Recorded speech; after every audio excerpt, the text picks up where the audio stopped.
Is Deadpool and Wolverine about to change the Marvel Cinematic Universe forever? Before the multiverse breaks once again, let's count down our favorite Marvel moments that changed the MCU forever. It's been 6 years since Avengers Infinity War was released, and I'm still mad at StarLord. He blew it. He blew it all. We were all sitting there in the theater holding our breath watching Infinity War, watching the Avengers battle Thanos on his homeworld in Titan. Now at this point in the film, Mantis had Thanos under control. Everything was chill, the Avengers and the Guardians are working together in harmony, and they're so close to getting that gauntlet off Thanos' hand. The plan is working well, but who knows, maybe billions of lives won't be lost now, right? At this exact moment, StarLord learns that Thanos has killed Gamora, and his emotions overpower him. In a fit of rage and grief, he attacks Thanos, inadvertently breaking the group's hold on the Mad Titan and his Infinity Gauntlet. This rage-fueled attack allows Thanos to regain control, put the gauntlet back on, and then proceed to turn half of all the universe into dust. Yeah, I'm sure Tony and Natasha would have a few choice words for StarLord if they had the opportunity. Falcon and the Winter Soldier took a grounded approach in contrast to WandaVision within the Marvel Cinematic Universe. This Disney Plus series centered on Sam Wilson's journey to becoming Captain America, marking the first time in the MCU that a character officially inherits the mantle. Sam's debut in the iconic suit and shield looks pretty spectacular in recent stills from Captain America: Brave New World. Subsequent Phase 4 projects continue this trend by transforming other MCU characters into legacy heroes, paving the way for a new roster of Avengers. Notable successors include Kate Bishop, Jane Foster, Shuri, and potentially T'Challa's son. I don't know what's going on with Jane anymore, but we'll see. In The Falcon and the Winter Soldier, a new team of superheroes is introduced to the MCU, the Thunderbolts. This team is quite distinct from the Avengers in their approach to heroism. Led by Valentina Allegra de Fontaine, the team begins to take shape with the recruitment of John Walker, who was later bestowed with the codename US Agent in Episode 5. He's like the new, scary Captain America. He's actually quite terrifying. The scene where he's going nuts with the shields, I'm honestly surprised that was allowed on Disney+. Florence Pugh's Yelena Belova joins the team in a post-credits scene from Black Widow, and further revelations from the official Thunderbolts movie lineup indicate that Val will also enlist Red Guardian and Taskmaster from Black Widow, as well as Bucky Barnes and Ghost from Ant-Man and the Wasp. That would be a pretty epic team. But what's gonna happen? What's next for the MCU? Where are they gonna fit in with this broad narrative? I have no idea anymore. This one was pretty confusing. WandaVision was the first Disney Plus series. It's also my personal favorite next to Loki Season 2, and not only experimented with this darker tone, but also introduced unexpected elements, and maybe some mutants. Evan Peters' appearance as Quicksilver practically broke the internet. I stood up off my couch. 27 years old, I stood up for a Disney show. What am I doing? Given his previous portrayal in Fox's X-Men franchise, fans couldn't wait to see what came next. Now, despite WandaVision revealing Peters' character to be a regular human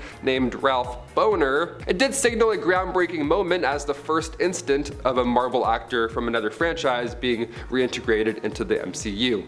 Even if it was an absolute waste of Evan Peters as Quicksilver, it's still something. It started somewhere. Phase 4's post-credit sequences were quite intense. Almost like another movie, right after the movie we just watched. Back in the day, it used to say, "Thor will return."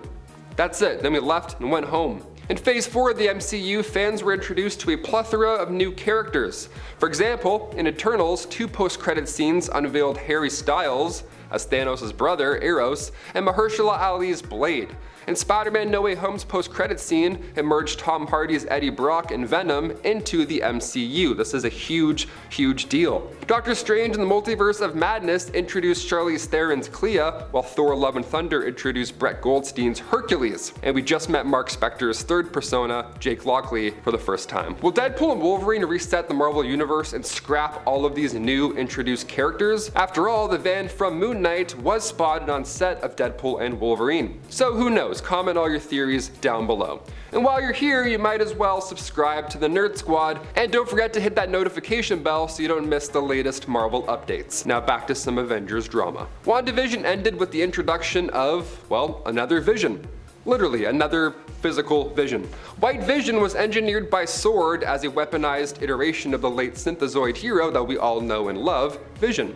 He was tasked with confronting Scarlet Witch and Vision. White Vision engages in combat. Now, during their clash, Vision transfers his memories to the new White Vision, causing the latter to vanish. Now, initially, it was anticipated that White Vision would reappear in the Disney Plus series Vision Quest. However, Marvel's revised release strategy has cast doubt on this project's realization, leaving White Vision's destiny unresolved. Also, what an epic, quick character arc that was, right? White Vision's like, who am I? What's a ship? Anyways, see ya. Throughout the multiverse saga, a recurring theme has been the introduction of younger versions of well-known heroes, obviously hinting at the possibility of a Young Avengers film down the line. In the Marvels, Kamala Khan enlists Kate Bishop, and potential Young Avenger candidates have been hinted at across the MCU. However, Disney's revised mantle might complicate this plan, especially without stronger ties to the original Avengers franchise. Given the limited information on the lineup for Avengers 5 and Avengers Secret Wars, the likelihood of a third Young Avengers movie looks quite uncertain. That sucks. All that work to introduce them all and then just nothing. Now they're like, hey, Deadpool 3, whatever, Wolverine's back. In the mid-credit scenes of Shang-Chi and the Legend of the Ten Rings, Shang-Chi joins Wong, Carol Danvers, and Bruce Banner to discuss the ongoing danger posed by these mystical rings, hinting, of course, at a new villain.